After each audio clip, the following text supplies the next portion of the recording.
ಬೆಳಗಿನ ಜಾವ ಸುಮಾರು 2 ಗಂಟೆಯ ವೇಳೆಗೆ ಬೆಂಗಳೂರಿನಿಂದ ಗೋಕರ್ಣಕ್ಕೆ ಹೋಗ್ತಾ ಇದ್ದಂತಹ ಸೀಬರ್ಡ್ ಬಸ್ಗೆ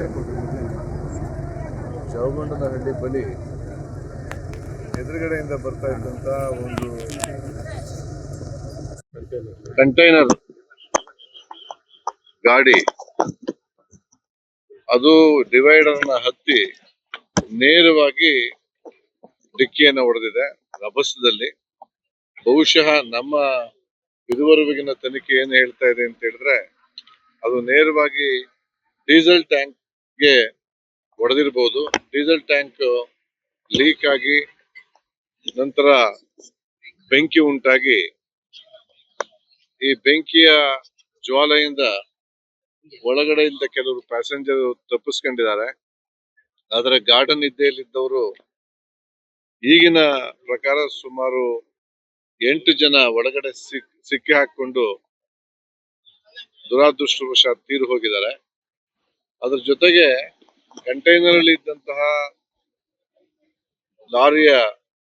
ಕಂಟೈನರ್ ಲಾರಿಯ ಡ್ರೈವರ್ ಕೂಡ ಒಳಗಡೆ ಆ ಇಂಪ್ಯಾಕ್ಟ್ ತೀರು ಹೋಗಿ ಮತ್ತು ಬೆಂಕಿಯಲ್ಲೂ ಕೂಡ ಅವರು ಡ್ರೈವರ್ ಕೂಡ ಸತ್ತು ಹೋಗಿದ್ದಾರೆ. ಒಟ್ಟು ಇದುವರೆಗೆ ನಮಗೆ 9 ಒಂದು ಕಂಟೈನರ್ನ ಡ್ರೈವರ್ ಮತ್ತು 8 ಜನ ಪ್ಯಾಸೆಂಜರ್ಸ್ ಅನ್ನುವ ಒಂದು ಪ್ರಾಥಮಿಕ ತನಿಖೆಯಿಂದ ಗೊತ್ತಾಗ್ತಾ ಇದೆ. ಉಳಿದಂತೆ ಗಾಯಾಳುಗಳು 12 ಜನ ಹಿರಿಯೂರಿಗೆ, 9 ಜನ ಶಿರಾ ಮತ್ತು 3 ಜನ ತುಮಕೂರಿಗೆ ಹೋಗಿದ್ದಾರೆ.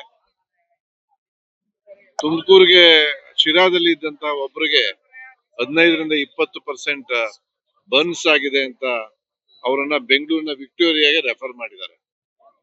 ಈಗಿನ ಮಾಹಿತಿ ಪ್ರಕಾರ ಗಾಯಾಳುಗಳಲ್ಲಿ ವಿಕ್ಟೋರಿಯಾ ಆಸ್ಪತ್ರೆಗೆ ಹೋಗಿದ್ದವರನ್ನ ಬಿಟ್ಟು ಉಳಿದವರೆಲ್ಲ ಅಪಾಯದಿಂದ ಪಾರಾಗಿದ್ದಾರೆ. ಈಗ ಒಟ್ಟು ನಮಗೆ ಬಂದಿರತಕ್ಕಂತ ಮಾಹಿತಿ ಪ್ರಕಾರ 32 ಜನ ಒಟ್ಟು ಬಸ್ ನಲ್ಲಿ ಇದ್ದವರು, ಇನ್ಕ್ಲೂಡಿಂಗ್ ಡ್ರೈವರ್ ಅಂಡ್ ಕಂಡಕ್ಟರ್. ಅದರಲ್ಲಿ ಸಿಕ್ಕಿರುವ ಲೆಕ್ಕ ಪ್ರಕಾರ 8 ಜನ ಒಳಗಡೆ ಇದ್ದಿರಬಹುದು ಅಂತೇಳಿ. ಒಂದು ಮಗುವನ್ನ ಹೋಲ್ತಕ್ಕಂತ ಶವ ಇದೆ ಅಂತ ಹೇಳ್ತಾ ಇದ್ದಾರೆ, ಸುಟ್ಟೋದಂತಹ ಶವ. ಅದು ನಮಗೆ ಅದರ ಡೀಟೇಲ್ಸ್ ಗೊತ್ತಾಗಬೇಕಾಗಿದೆ. ಈಗ ಖಚಿತವಾಗಿ ನಮಗೆ ಗೊತ್ತಿರತಕ್ಕಂಥದ್ದು ಏನು ಅಂತ ಹೇಳಿದ್ರೆ, ಪ್ರಾಥಮಿಕ ತನಿಖೆಯಿಂದ 8 ಜನ ಬಸ್ ನಲ್ಲಿ ತೀರೋಗಿದ್ದಾರೆ ಮತ್ತು ಒಬ್ಬರು ಕಂಟೈನರ್ ಲಾರಿಯಲ್ಲಿ ಡ್ರೈವರ್ ತೀರೋಗಿದ್ದಾರೆ. ಒಟ್ಟು 9. ಈಗ ನಾವು ಎಲ್ಲ ಏನು ತೀರೋಗಿದ್ದಾರೆ ಅವರ ಶವಗಳನ್ನ ಸಂಗ್ರಹಿಸಿ ಅವುಗಳ DNA ಟೆಸ್ಟ್ಗೆ ತಜ್ಞರನ್ನ ಕರೆಸಿದ್ದೇವೆ. ಬೆಂಗಳೂರಿನಲ್ಲೂ ಬಂದಿದ್ದಾರೆ ಮತ್ತು ಸ್ಥಳೀಯವಾಗಿ ನಮ್ಮ ಸೋಕೋ ಆಫೀಸರ್ಸ್ ಇದ್ದಾರೆ. ಆದಷ್ಟು ಬೇಗ ಮರಣೋತ್ತರ ಪರೀಕ್ಷೆಯನ್ನ ಮಾಡಿ ನಮಗೆ DNA ಏನ್ ಬೇಕೋ ಆ ಎಷ್ಟು ಮಾಹಿತಿಯನ್ನ ಸಾಕ್ಷ್ಯಗಳನ್ನು ಸಂಗ್ರಹಿಸಿ ಮುಂದಿನ ಏನು ತನಿಖೆಯನ್ನು ಮುಂದುವರಿಸ್ತೇವೆ. ಸಂಬಂಧಪಟ್ಟವರಿಗೆ ಗುರುತಿಸಿ ಆದಷ್ಟು ಬೇಗ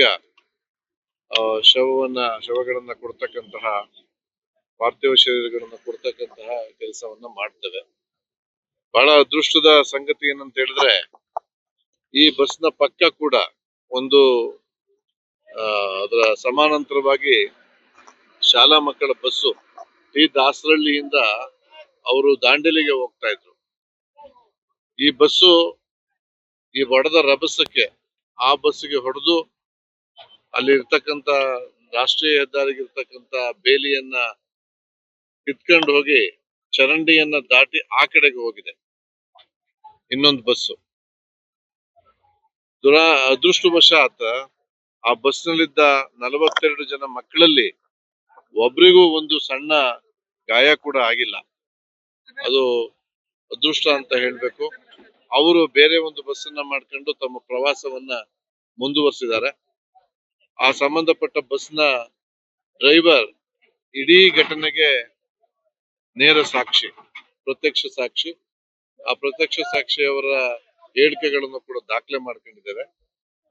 ಒಟ್ಟಾರೆ ಇದೊಂದು ಅತ್ಯಂತ ದುರದೃಷ್ಟದ ಅಪಘಾತ. ಇದ್ದಂತ 32 ಜನದಲ್ಲಿ 8 ಜನ ಈವರೆಗೆ ನಮಗೆ ಗೊತ್ತಾಗಿತ್ತು ತೀರ್ ಹೋಗಿದ್ದಾರೆ ಅಂತ ಹೇಳಿ. ಉಳಿದಂತೆ ಈ ಆಕ್ಸಿಡೆಂಟ್ ಏನಾಯ್ತು ಹೇಗಾಯ್ತು ಅನ್ನುವುದನ್ನು ನಾವು ತನಿಖೆಯ ಮೂಲಕ ಕಂಡುಕೊಳ್ಬೇಕಾಗಿದೆ. ಸರ್ ಬಸ್ಸಲ್ಲಿ ಎಷ್ಟು ಮೃತದೇಹಗಳಿವೆ ಸರ್? ಈಗ ನೋಡ್ಬೇಕು, ಅದನ್ನ ನೋಡಿ ತೆಗಿತಾ ಇದಾರೆ, ನೋಡ್ಬೇಕು. ಅದನ್ನ ಪರಿಶೀಲನೆ ಮಾಡಾದ್ಮೇಲೆ ಗೊತ್ತಾಗುತ್ತೆ. ಈಗ ಎಲ್ಲವನ್ನು ಸಂಪರ್ಕ ಮಾಡ್ತಾ ಇದೀವಿ, ಯಾಕಂದ್ರೆ ಅವರೆಲ್ಲರೂ ಕೂಡ ಡಿಜಿಟಲ್ ಇದು ಅವರ ಡಿಜಿಟಲ್ ಇದ್ರ ಮೂಲಕ ಆನ್ಲೈನ್ ಮೂಲಕ ಅವರು ಬುಕ್ ಮಾಡಿದ್ದಾರೆ. ಅವ್ರ ಫೋನ್ ನಂಬರ್ಗಳು ಸಿಕ್ಕಿದ್ದಾರೆ. ಅವನ್ನೆಲ್ಲರೂ ನಮ್ಮ ಪೊಲೀಸ್ ಅಧಿಕಾರಿಗಳು ಸಂಪರ್ಕ ಮಾಡ್ತಾ ಇದ್ದಾರೆ. ಒಟ್ಟಾರೆ ಅವ್ರನ್ನ ಆದಷ್ಟು ಬೇಗ ಗುರುತಿಸಿ, ಯಾಕಂದ್ರೆ ಅದು ಬಹಳ ಮುಖ್ಯ. ಶವಗಳನ್ನ ಗುರುತಿಸಿ ಅವ್ರನ್ನ ಹ್ಯಾಂಡ್ ಓವರ್ ಮಾಡ್ತಕ್ಕಂಥದ್ದು, ಯಾರು ದುಃಖದಲ್ಲಿದಾರೋ ಅವ್ರಿಗೆ ಗುರುತಿಸ್ತಕ್ಕಂಥದ್ದು, ಅವ್ರು ಕೊಡ್ತಕ್ಕಂಥದ್ದು ಬಹಳ ಮುಖ್ಯ. ಅದನ್ನ ನಾವು ಮಾಡ್ತೇವೆ.